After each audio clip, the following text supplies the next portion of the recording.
The Andy Pollin Show. We got to go after this with everything we got, thinking they're going to come with everything they got. I'll start off by saying I'm bored, I'm broke, and I'm back. The Andy Pollin Show on ESPN 630 starts right now. And we're going to find out today if the old man is still in 3-hour shape. It's been a while since I've done this. Around the first of the year, right after football season, management was nice enough to agree that I wouldn't be doing the Tony fill-ins on the days that he's off during the week. Usually takes 2 days off a week. Mike Callow's been doing it, but Mike's on vacation this week, so it'll be me. It'll be me from 10 to 11 today. And I think I'll be able to handle a lot of stuff to talk about because training camp is opening up. The long summer of discontent comes to an end as veterans are reporting today, and they'll have a full squad on the field tomorrow. We'll take a look at that. Some preview coming up as we discuss, well, it's one story and about 29 others. The number one story is Jaden Daniels and how soon will they officially name him the starting quarterback. You know, they haven't done that yet. Marcus Mariota supposedly is battling it out with Daniels to be the starter, but reality is that Daniels will be the starter when they play their opening game at Tampa Bay in September. First exhibition game is, what, 2 weeks from Saturday, I believe. It's a noon kickoff against the New York Jets, or maybe it's 3 weeks. That's right. August 10th is when it is. And, boy, it's you know, we talk about the off-season of football. There really is no off-season of football. It's pretty much the month of July, and that's it. So, and it's not even all of July because here we are on the 23rd. Happy birthday, by the way, to my granddaughter Eliza, who turns 2 today. This is also the start of the football season. In fact, a number of teams have already opened up training camp, and we will get to all of that. There's some breaking news, and it's not shocking news. It's news that we knew was going to happen. It's just a matter of when. But Mark Maskey of the Post has an exclusive today that the NFL Players Association and the league are talking about doing an 18-game schedule. It's just preliminary talks. They're not bargaining right now. There is a collective bargaining agreement in place that does not expire until after the 2030 season. But I would think that the owners are pushing hard to try and get something pushed through, an agreement during the collective bargaining agreement that they go to 18 games. Look, it was never going to stick at 17. The owners were at 16. They wanted more product. They went to the players, and the players said, oh, no. This is too hard. We play 16 games now. That's enough. And the owners went, well, how about this? And they gave them the bag, like $1 billion, and the players said, okay, we'll do that. We'll go to 17, but we'll never go to 18. Well, now they're at 17, and the money is just gushing in, not just from the television contracts that they have, but the contracts that they continue to make, the extra deals with Peacock and Amazon for playoff games, and YouTube and Netflix, and there's going to be more and more and more, and they just want more product.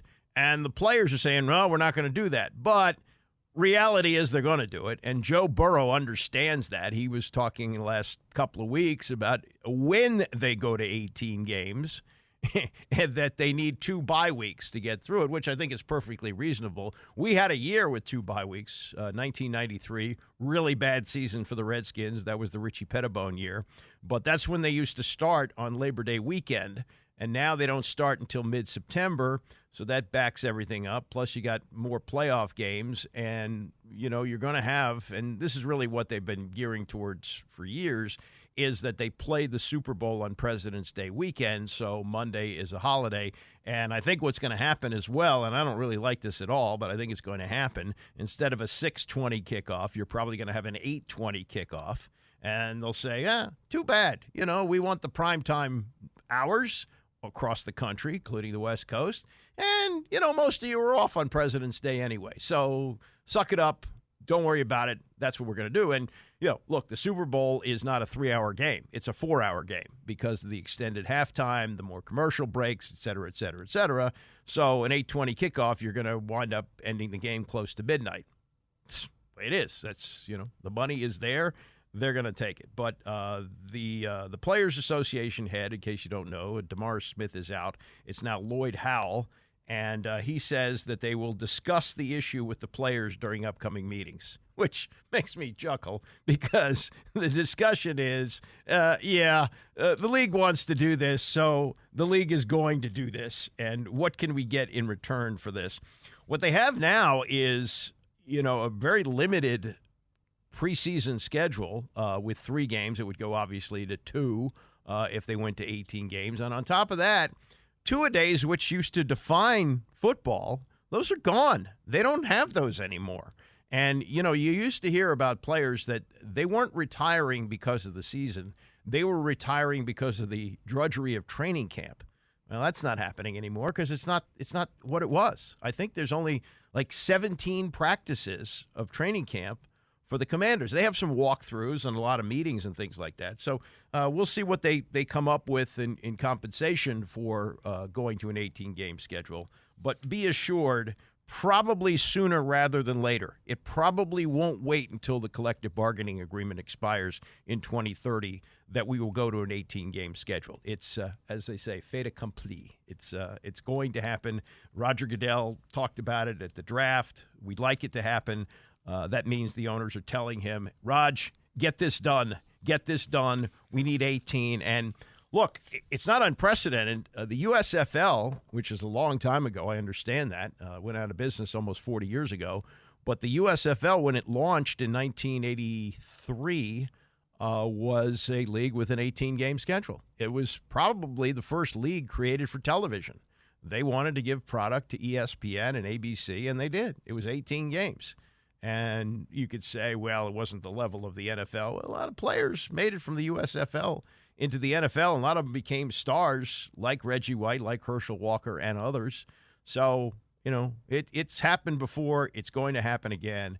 It's just a question of how it's worked out and how many seasons we have to wait. I would guess, this is just a guess, but I would guess within 2 seasons we will have an 18-game schedule in the NFL. All right, let me get to the Olympic team. Boy, another close call yesterday as they had to rely on the old man, 39-year-old LeBron James, last 11 points of the game as they were able to squeak out a 4-point win over Germany, 92-88. That followed the 1-point win over South Sudan over the weekend.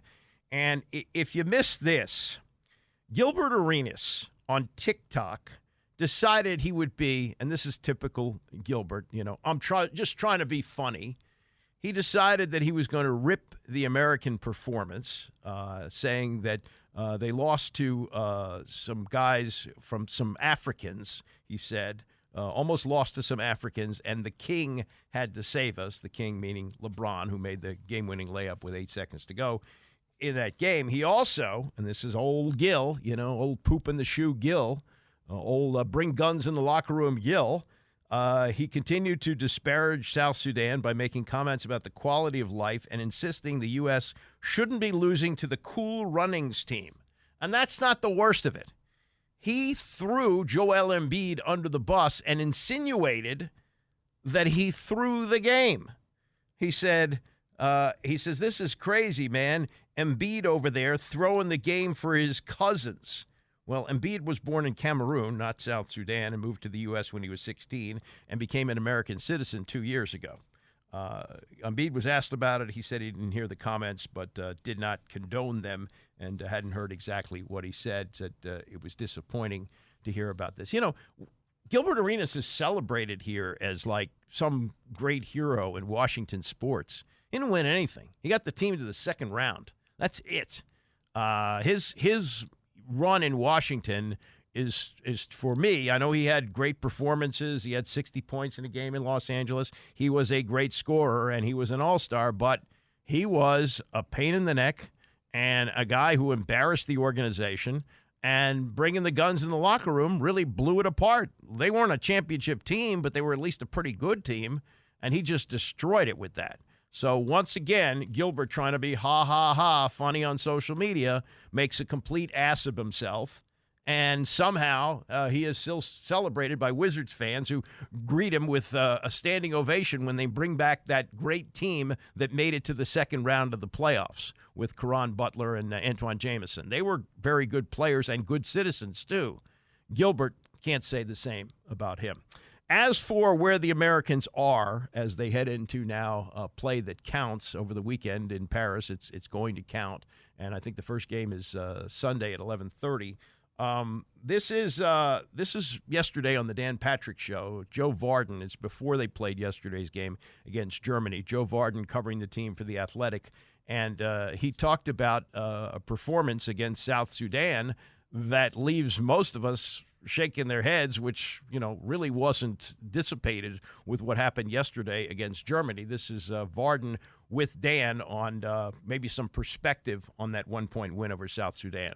When you see South Sudan play the way they were playing early in the first quarter, you almost immediately remember that since I started covering this team, USA, 5 years ago, I've seen them lose 9 times. Think about that. 9 times with rosters of 12 American stars. So this is a thing that happens. I was there when Nigeria beat the United States in Las Vegas. I've seen all the losses in Manila and on and on and on. And it's true that the spread was crazy, like 40 something. And it's also true that none of South Sudan's players are currently in the NBA. That is true. But they have guys, they have Wenyen Gabriel, who is LeBron's teammate on the Lakers. And they have JT Thor, who was playing in Charlotte. And they had the kid that played with the Bulls for a couple years, off and on. And then they have Maliwash, who's literally going to Duke. He's going to be Cooper Flagg's opponent. So this isn't, the South Sudanese in terms of like what we would think of like without knowing the backstory. I mean, most of these guys, the leading scorer whose name escapes me, he went to Virginia. He was born in Canada. He played major American college basketball. So yes, it was a shocker. Yes, it makes you uncomfortable. But when you think about who's actually on that team and you think about what has happened with U.S. basketball over the last 5 years, like it wasn't as big of a deal as we want it to be. Yeah, but there's the coronation. This is the greatest team ever assembled. It's better than the dream team here. Yeah. Yeah, by me too. I'm certainly guilty of that. I've written it several times. But this is the dream team's fault. When the dream team was created in 92, there was no global basketball. I mean, they were, of course, countries were playing it, but the creation of that team literally led to what we have today, to where these other countries are good. So, the South Sudanese, they are not Angola, the team that Michael Jordan and those guys beat by 80 or whatever it was. It's not that. And I do recognize that the dream team was never challenged. And so the team that's arguably has better players on it than those guys shouldn't be challenged either, except we forget what has happened in the rest of the world. I mean, the current best player on earth is not LeBron. It's not. It's Nikola Jokic. And if it's not Nikola, then it's Luka Doncic. And if it's not Luka, then I guess we have to have a discussion about Shai Gilgeous-Alexander or Giannis Antetokounmpo. Neither of those guys are Americans. So, yes, the Americans are the best team. They are the deepest team. They should win the gold. But it's okay if they get challenged because it's just a different landscape than it was in 92. This is just a wake-up call, not a red flag to you. I think it's both. I mean, like we could say it's a red flag or we could say it's a reminder. I mean, you're a very busy man. You've got a lot of sports to keep track of, but did you know they'd lost 9 times in 5 years? I did not. Okay. I mean, so think about that. Like we, every 4 years, or if you happen to pay attention to the World Cup, then 2 years out of every 4, we tune in and we're thinking, oh yeah, Team USA loaded. They're going to win. They're going to run, blow everybody out by 15 or 20 points. And it's actually not like that anymore. For a few reasons. But even when we get to these Olympics, the last USA team that had Durant and Drew Holiday and Tatum and Booker. Dame Lillard was on that team. Those guys, they lost to Australia in Las Vegas. They lost to Nigeria in Las Vegas. And then we went to Tokyo in game one that counts. They lose again to France. So, I mean, these are things that happen, and it's a good reminder of how difficult this can be. I do think it was a wake-up call, too. And Steve Kerr had taken a lot. He tried to take the blame, saying he didn't have this team ready. The Americans did not do their normal pre-game work. They did not shoot around. They got to the arena late because traffic here stinks, and the tunnel right out in front of O2 is closed. So all their stuff was thrown off, and it's a reminder that it doesn't matter who they play once we get to Lille. It's going to be the same thing every time. They're going to shoot around. They're going to prepare. They will be ready to go. Because I do think when this team is ready to go, they're hard to stop. And just look at what happened in the second half. LeBron was out of his mind. And, you know, if he's not going to do it, then Steph will, or Ant will, or Davis. Plenty of weapons. They just have to be focused and locked in. Keep in mind, that was Joe Varden of The Athletic with Dan Patrick before the U.S. closed out the exhibition part of the schedule yesterday with yet another close call, with yet another heroic performance by LeBron as he scored the last 11 points of the game, and they won by only 4 points.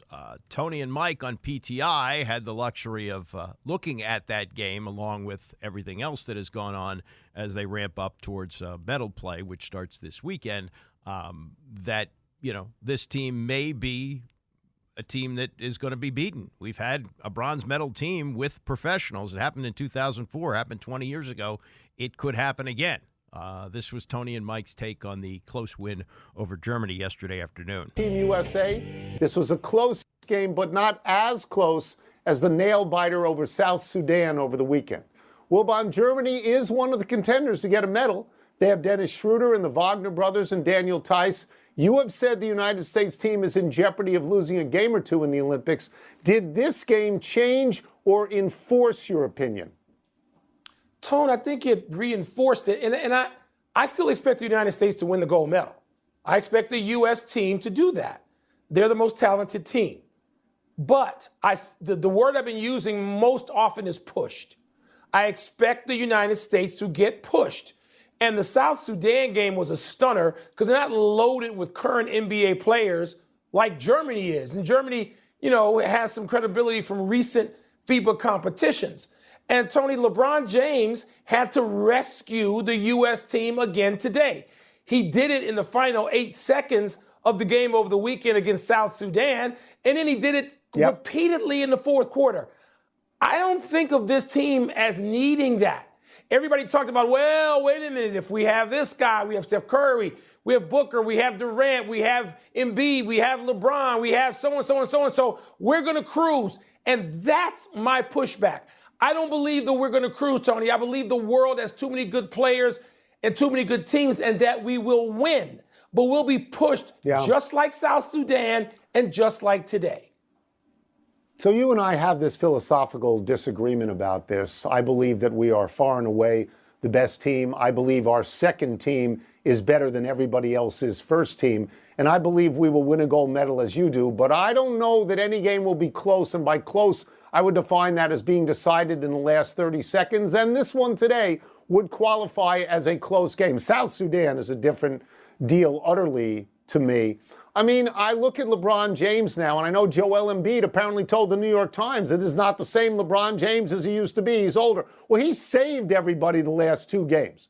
LeBron James got the GOAT status on the line here. You know what I wonder about, Mike? That's a different ball. It's not an NBA ball. These are 10-minute quarters. 5 fouls and you're out. These are not NBA refs. There's a lot of stuff that's different, and I think the United States will have to get used to that. But these are exhibition games. Mike, my feeling is always the same. When the bell rings in the Olympics, we're going to be fine.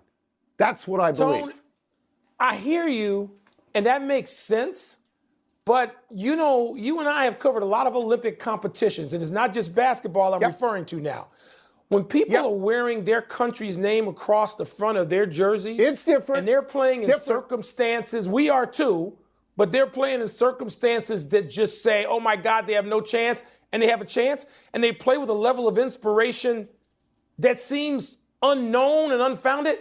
I think all these things work against the favorite in almost all these situations. So again, expecting to win, yes. Cruise, like you said, I got to see that. So that's Tony and Mike yesterday on PTI on the close calls for Team USA in basketball so far. They did finish up the exhibition part of the schedule at 5-0, but a little too close for comfort. And the only thing I would add to that is, like Tony said, it doesn't count yet, and when it counts, it's a different kind of feel. But also the turning it off and turning it on. You know, they've sort of, sleptwalk through this so far. Can they turn it up a notch? They're pros. You know, they've won championships. They've got, the best in the world there. But, man, it's a little tight under the collar so far. Maybe they start to open things up and they play better as a team. But right now they're coming off 2 games that they easily could have lost. Not that Germany's a team to be taken lightly, but it is not what we expected out of a team that became famous as the Dream Team in 1992, whereas, as you heard Joe Varden say, they beat Angola by 80 points. That's not going to happen this time around. The world has changed, obviously, for basketball. It was 43 years ago today not today, but 43 years ago this year that Joe Gibbs started his first training camp as head coach of the Washington Redskins. There are stories about his arrival and the 0-5 start that turned around to 8-8 and the Super Bowl the next year. You've heard all those stories. But there's a podcast series being put out by the team, and it's called Hail Tales. And they did one on Gibbs and how he became coach of the team, which has some stories that you may not have heard of how he became coach of the Washington Redskins in 1981. We'll get to that and more as we continue. It's the Andy Pollin Show, ESPN 630. The Andy Pollin Show on ESPN 630, the sports capital. So if you're of a certain age, I guess over 50, you may remember all of this unfolding. If you're younger than that, you probably heard it from your dad or your grandfather or somebody in your family about the arrival of Joe Gibbs in Washington in 1981. Now, just to go back a little bit, the future has now arrived 10 years earlier when George Allen became coach of the team, a team that hadn't had much success. Vince Lombardi had a winning season in 1969, died of cancer before the 1970 season. They went 6-8 under interim coach Bill Austin, and then they go to, in 1971, George Allen, who basically mortgages the future. He says the future is now, and it was, and they got to a Super Bowl in his second year. Good for him. But they mortgaged all the draft picks. So it was an older team with not much left to restock with. And Bobby Beathard had become the general manager of the team in 1978. Allen decided not to return after the 77 season, got into a contract dispute, went to the Rams, and Jack Pardee, one of his players, took over. And Pardee got close in 79. They should have beaten the Cowboys in the last game of the season, and they would have won the division had they done that, but they lost. Roger Staubach in his last big comeback hit Tony Hill in the final seconds of the game, and Washington lost. And they didn't make the playoffs. Following year, John Riggins didn't play, held out in a contract dispute. They went 6-8, and so it was 16 games, I guess, in 1980. So they won 6-10 is what they did. Yeah, 6-10 in 1980. And so Bobby Beathard knew that they had to get a good young coach, an exciting coach, and who better than Joe Gibbs, who was the offensive coordinator of the Air Coryell offense of the San Diego Chargers. And they were rolling up points. And boy, that'll inject some enthusiasm into this offense, into the city, the whole thing. We're going to get a good young coach in Joe Gibbs. As the story goes, the owner, Jack Kent Cooke, said to Beathard, "Joe who?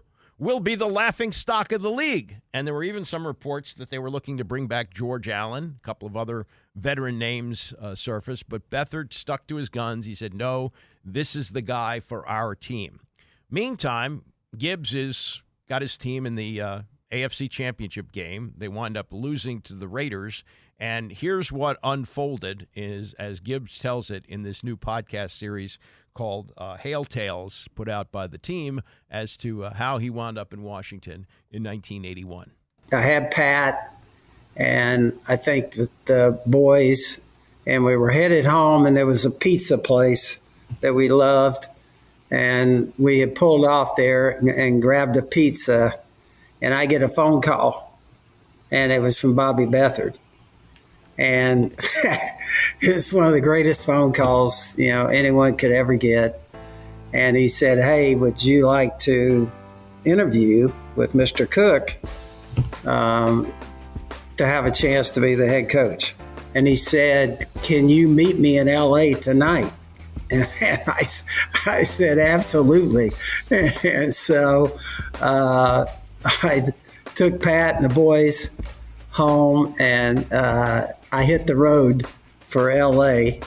And I met Bobby up there at the hotel, and he said, okay, he said, tomorrow morning we got a flight, and we're going to fly to New York to meet Mr. Cook. And so he wants to interview you up there. I said, great. I remember went to bed. There was a fire alarm in the middle of the night. They emptied everybody out on the street. I didn't care. I was so wound up about things. And so Bobby and I flew to New York the next day. And that's where I had a chance to meet Mr. Cook for the first time. And I still remember Bobby, always dressed casual, never had a tie. Well, I'm going in for this interview, and I told him, I said, hey, get a tie. What are you doing? I said, you're going to cost me a chance to get this job. And I think he ran around in the gift store in this hotel and the Waldorf, and he gets a tie. And so we go up to whatever floor it was to meet with Mr. Cook. So that's kind of how all that took place. And that night and that interview was something I'll never forget. There were so many different parts to it. I think what had happened, I think Mr. Cook, being as sharp as he was, had somebody write an article, and he kind of leaked my name out. And they wrote this article on me, and I think he wanted to see what the city would say. Here's a guy who's never had a head coaching job. And so Mr. Cook was really smart that way. Yeah, he was interested in public opinion. Remember, they're selling out every game. This isn't the recent vintage of the team. They were selling out RFK, but he wanted to see what the temperature of the city was for this guy, Joe Gibbs. Cook was sharp, and he was really into media too, especially writers. He liked Jim Murray, who wrote for the L.A. Times when he owned the Lakers and the Kings when he was out there in the Forum. He really liked Tony Kornheiser when he was here. So he liked print journalism at that time, and so he was kind of like dipping a toe in the water there to see what the reaction is on Gibbs. Also interesting, Gibbs. This is now January of 1981. They lose the championship game to the Raiders, who go on to the Super Bowl that year and beat the Eagles. And he's driving home with his wife, and very sadly now, his two sons who have passed away. Both the Gibbs sons died at the age of 49. But in 1981, they were young kids, and he picks up a pizza on the way home. Now, he said he got a phone call. A lot of people might assume he got a phone call in the car from Bobby Beathard. No, there's no cell phones in 1981. I guess when he got into his house, I don't even know if he had an answering machine. Not everybody had an answering machine in 81. He may have, but he may have just been Beathard ringing the phone, and nobody had caller ID or anything like that. And it's, Joe Gibbs coming home disappointed after his team loses with his two young sons and his wife. And they got a pizza, and who's that on the phone? Somebody want to sell me something? Oh, no, it's Bobby Beathard. He wants me to come to Los Angeles that night He's fortunate that he's there with his team in San Diego, doesn't have far to drive. So he goes to L.A. and is able to meet with Beathard, and they fly to New York to meet with Jack Kent Cooke. Here's how the interview went as Gibbs recalls it all these years later. Mr. Cooke, about 15 minutes into this conversation with him, I always remember this. He goes, Joe, he said, that's my building right there. And he pointed to the Chrysler building. Here I am with this tablet talking about, Mickey Mouse stuff probably to him. And this man owns the building sitting next to us. I never felt so intimidated in all my life. The other thing that happened in that conversation, so he was reading that article that they had written on me. Okay, so he's reading this article, and somewhere in there, somebody had put genius on offense in this article. And so he's reading this paper, and all of a sudden he goes like this. He dropped the paper, and he goes, there's only been 2 in history, and neither one of them were in football. And he put the paper back up, and he kept reading this article. And so I had no idea if he was serious about me. I really didn't. And somewhere in there, that conversation, after about 30 minutes, he said, now this is what we're going to do. He went like that. And I went, oh my gosh, he may give me this job. And so I also remember at the end of that conversation, I can remember he said, okay, here's what we're going to do. I want to know what do you want me to do? And I said, Mr. Cooke, I got 8 names on this list right here of assistant coaches. And some of them have real good jobs in the NFL. I don't know how many of these we'll get. And I swear to you, he went just like this. We'll get every single one of them. Yeah, interesting, too, that those guys became household names as well. Torgey and Peck and Larry Peccatello was his name, and Don Bro, longtime associate, Dan Henning. He got all those guys. And Joe Bugle, a couple of them became head coaches like Bugle. Bugle not successful, but got a couple of opportunities. Henning also got, I think, 2 shots, one with the Falcons, and he may have coached the Jets as well. I'm not sure, but that's, and he was very generous in his praise of the assistants. Richie Pettibone was already here, I believe so. I think he was working under Pardee as a coach, and he stayed on defensive coordinator. Gibbs ran the offense, let Richie run the defense. I mean, that was a big key to their success, was how he was able to manage people, manage the staff that he wanted, guys he had worked with in the past. That was a big part of it. Last thing from the podcast about the hiring was the contract itself. And I'll let the Gibbs tell here what he recalls about it. I've heard different stories on this, including from Gibbs. He's now in his 80s, so he may have a little bit of a fuzzy memory on this. But this is how he says the contract negotiations went with Jack Kent Cooke in January of '81. I remember the financial part of it. He said, "I'm going to give you a 3-year contract." I didn't even remember what he said on money. I didn't care, and from that point, I honestly don't think I slept for 2 days.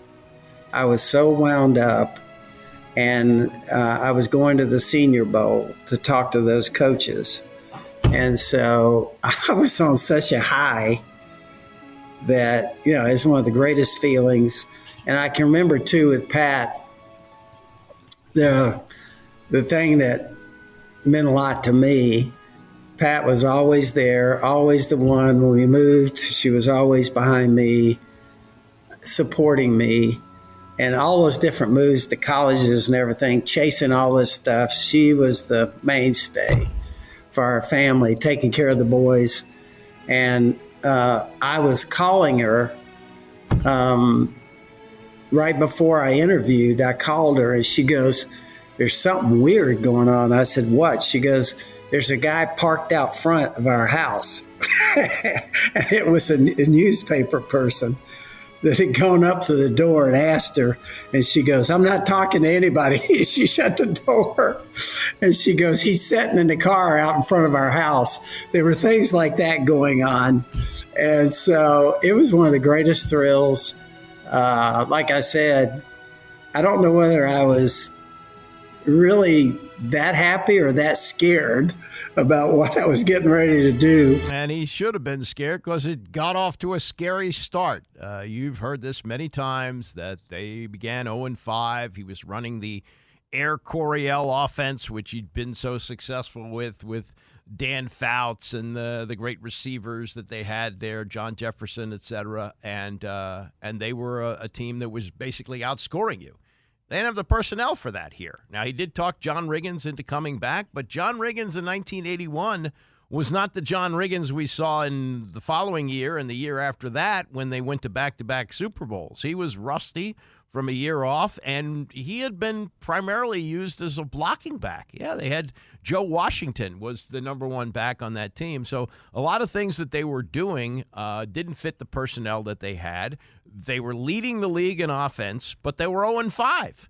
And in that fifth loss, it was a game against San Francisco, and Joe Theismann got benched in that game. He went to Gibbs' house that night, and he said, "I don't feel like I'm your guy to be the quarterback." And Gibbs said, "Well, you got a television show, you got commercials, you're doing radio, you're doing a lot of other things." He said, "I'll give up all that. I just want to prove to you that I can be your quarterback, but give me a chance to do that." He kept the radio and TV, of course, restaurant, the whole thing. I don't know if he had a restaurant then, but he was doing a lot of other things. But it turned around because Gibbs was smart enough to say, "I don't have the personnel to run Air Coryell. We're going to run a run-oriented attack." And they wound up, after an 0-5 start, at 8-8, and then hit the ground running in 82. Now, also, remember this, in 82, they only played 2 games. And then they had 2 months where they didn't play at all. We had a strike that looked like it was going to knock out the entire season. And what happened was that guys like Theismann kept the team together. They were running their own practices. And by the time they got back in 82, they were good. They were all set.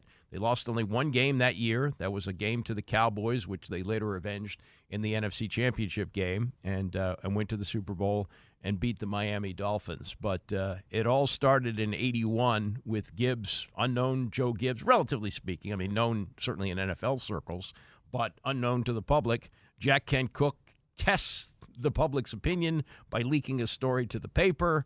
They go ahead and they sign Gibbs. Also on the contract, one other thing on that, Gibbs says he didn't even care what the money is. The story was that Gibbs went in and asked for a 5-year deal for $500,000. And Cook understood that was shortchanging him. He said, "I don't think you want to lock yourself in like that." And so it was a shorter deal for more money. And eventually, although it took him a long time, it wasn't until he won, I think, 2 or 3 Super Bowls, maybe it was the third one, that he was over $1 million. Now he got coaches who are making $20 million. And Gibbs would if he were coaching today, but it was a different era, a different time. So on most days, I'm like at halftime here. Get a little orange slice during the break, a little water, and I'm good to go for the second half. Today, Tony's off, Mike Callow is off, so I'm going back to what I did for a few years, filling in for Tony today. 11 to 12, I'll be on the air here, so settle in. We'll be yakking for a while. Things to get to, things you might have missed in the first hour. We'll repeat some of that coming up between 11 and 12, but a lot of training camp yak to get to today as the veterans are reporting, and the first full practice will be tomorrow. All eyes, of course, on the quarterback, but there's a number of other training camp stories to follow, and we're just about a week away from the trade deadline in baseball. August the 1st is trade deadline day this year, and it appears that the Orioles, greatly in need of starting pitching, will make some deals. The Nationals, probably a year away, going to be sellers at the deadline. We'll look at that and other things this hour. Some news today broken by Mark Maskey in the Washington Post that, and this shouldn't be a surprise to anybody, but that the NFL Players Association has engaged in what he calls high-level discussions with the NFL about possible implementation of an 18-game schedule.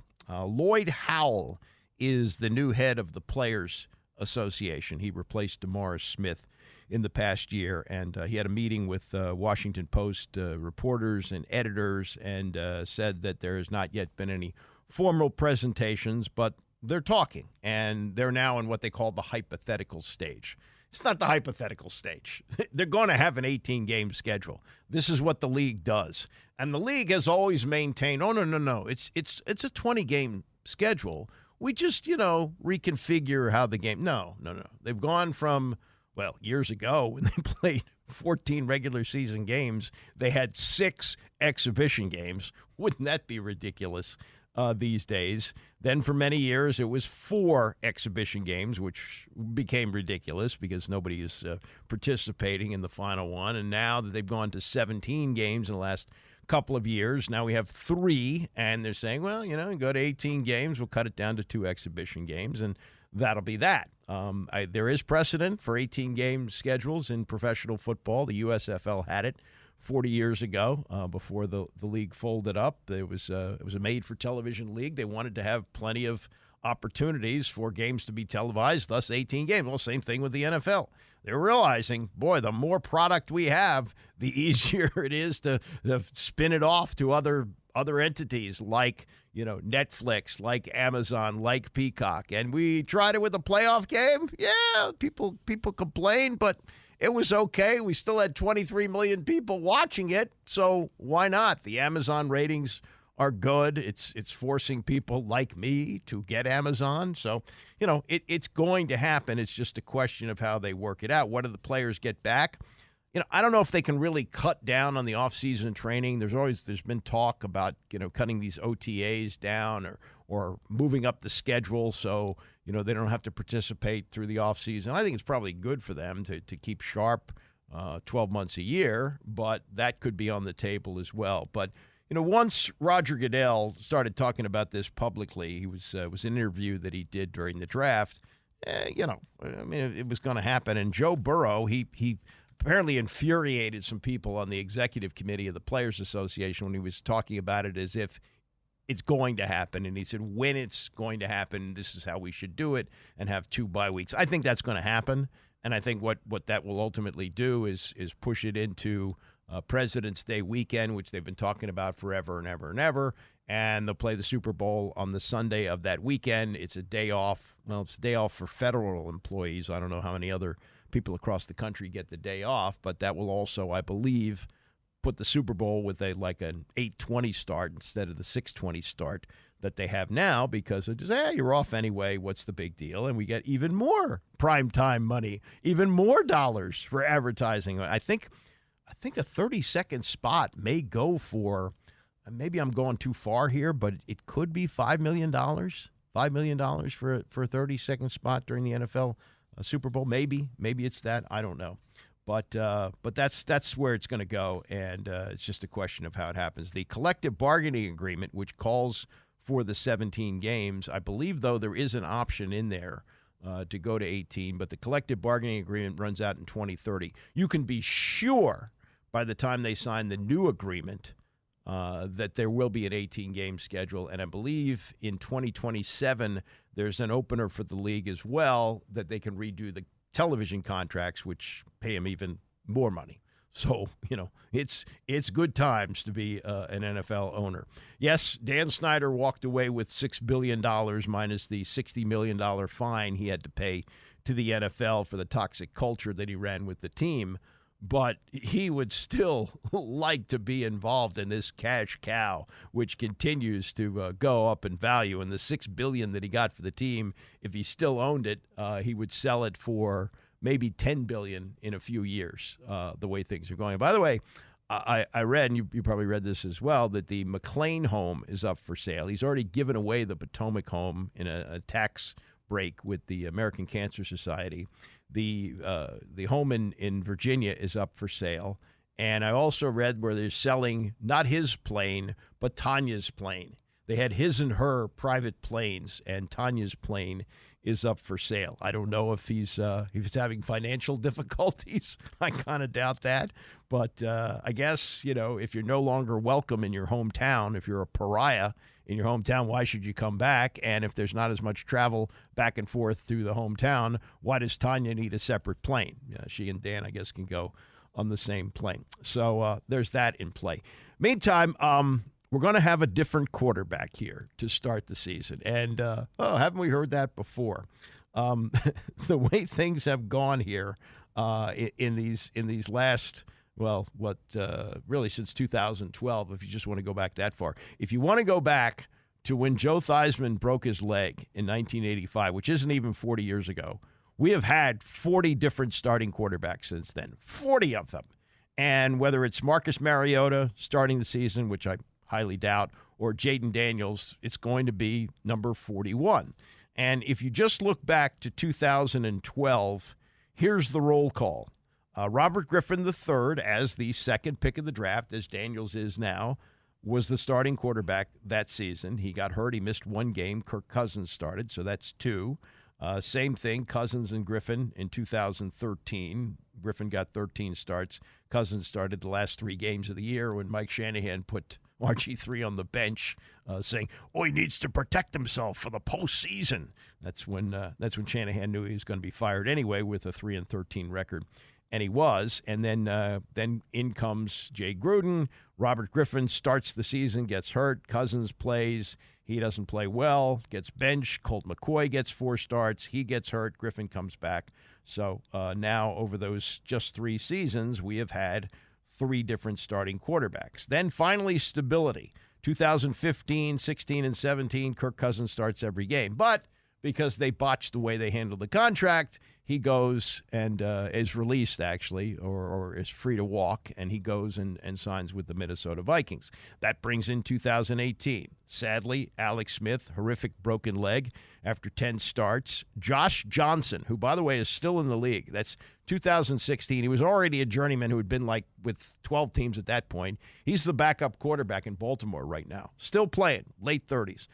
Colt McCoy got 2 starts that year, as he always did. He got hurt. Mark Sanchez brought in as an emergency. He of the butt fumble last year of his career, got 1 start. We never heard from him again. 2019, it's a new, that's the last year of Jay Gruden, actually. But Case Keenum gets 8 starts. Dwayne Haskins, the rookie, gets 7. Colt McCoy gets 1. 2020, Alex Smith, 6 starts. Dwayne Haskins, 6 starts. Kyle Allen, 6 starts.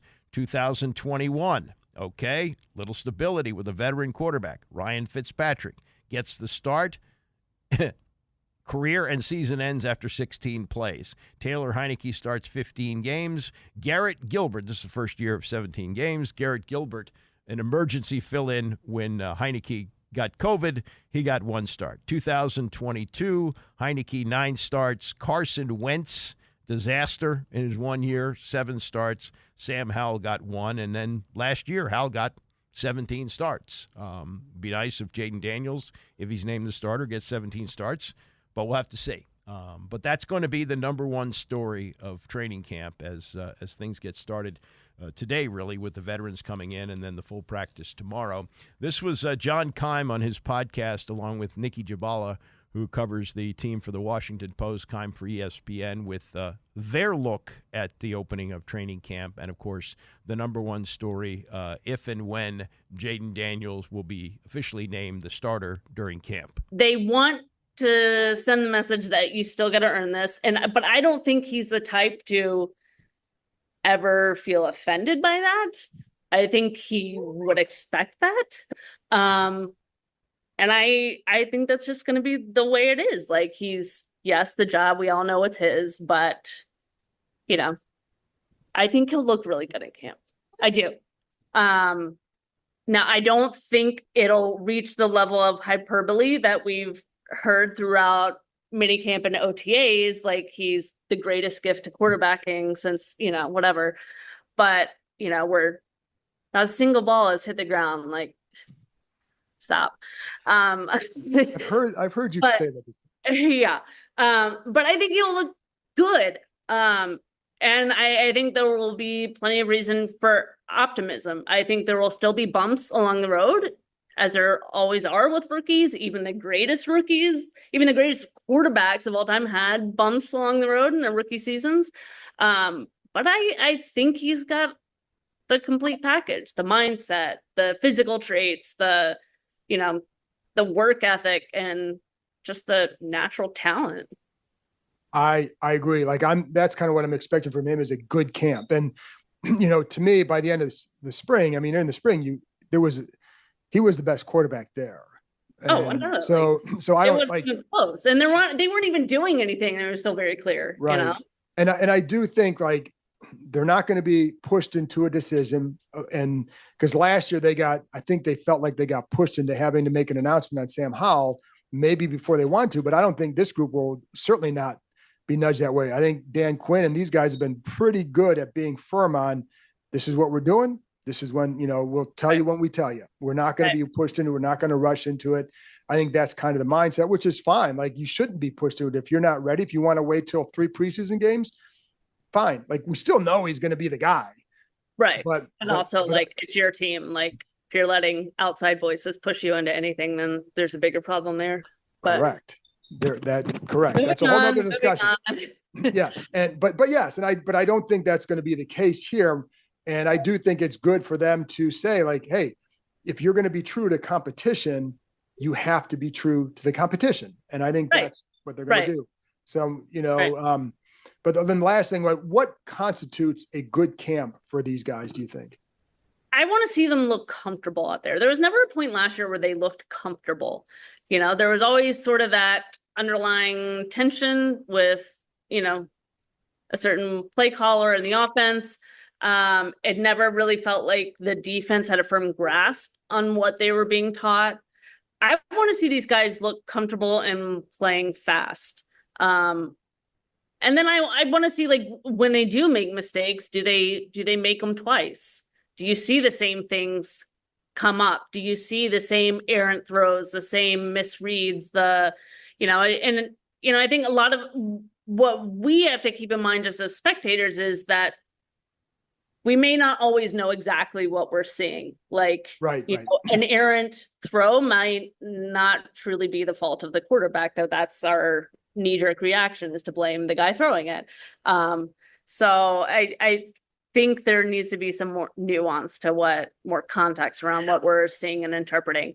But that's generally what I would like to see from him. Just a more cohesive group, a guy that looks like a team that looks like it's being developed and well taught. Right.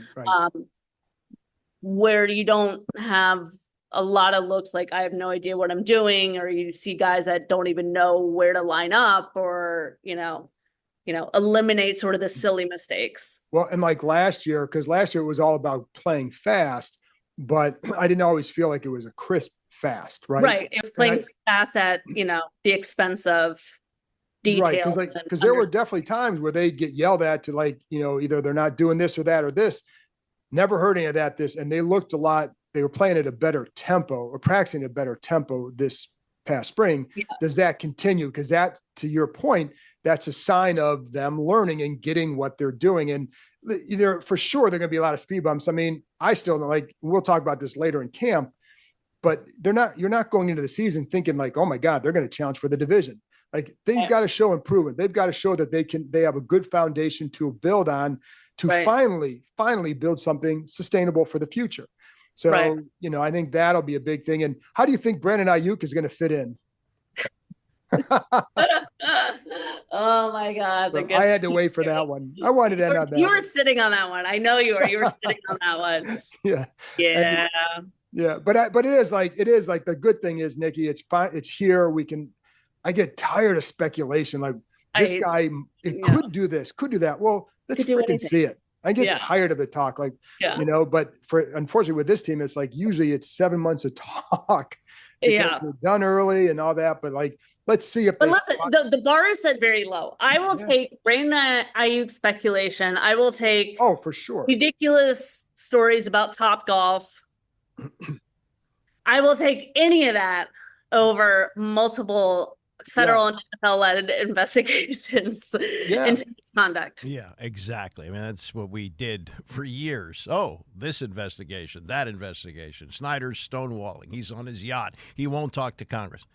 Ay, so refreshing. So that's Nicki Jhibvala of The Post and John Keim of ESPN on John's podcast as we head into training camp. The number one story, as they discussed, is the Jaden Daniels development and how ready he's going to be for the opener. There's some other things to look at here. And I looked on the website just to check it. The Ravens have 20 practices that are open to the public. The Commanders have 5. Now, part of the reason is that they have joint practices this year. I think they're going to spend most of a week in Florham Park, New Jersey, with the Jets, and Miami Gardens, Florida, with the Dolphins. So that decreases the number of practices. I think they're only having 17 in Ashburn. 17. I mean, think of the drudgery days of training camp where they go 2 months of two-a-days. It's only 17, so that's something different. And, again, looking on the website, it's free to go, not like it was in 2000 where they bungled that. That's another story of Snyder charging for training camp and how that blew up in his face. But you have to have a reservation for a ticket, and they limit the number of people that can go in. They can only handle so many fans in Ashburn. So it's down, I think, when I checked this morning, I think there's only like 2 practices that you could possibly go to. So if you're interested in doing that, better jump on that now. Because that's, as they say, filling up fast. They had 10,000 people last year when the year before they weren't drawing flies, understandably, because the organization was a complete mess. But even though the coaching staff was the same and the players that had been brought in under Ron Rivera, there were people excited because there was new ownership. Well, now they got all new everything. Everybody across the board. Even Jason Wright, the team president, is out. Or he'll be out at the end of the season. So it's a complete overhaul of the entire team. So there's that. And then a couple of other things to look at. The Ayuk thing, yeah, they're right. That's not going to happen. 49ers aren't going to trade him, so they can stop speculating. It was fun in games in the offseason, but that's not going to happen. And there's also, this doesn't seem like a big deal, but it can destroy a season, and kind of did in 2000 when they couldn't get a kicker.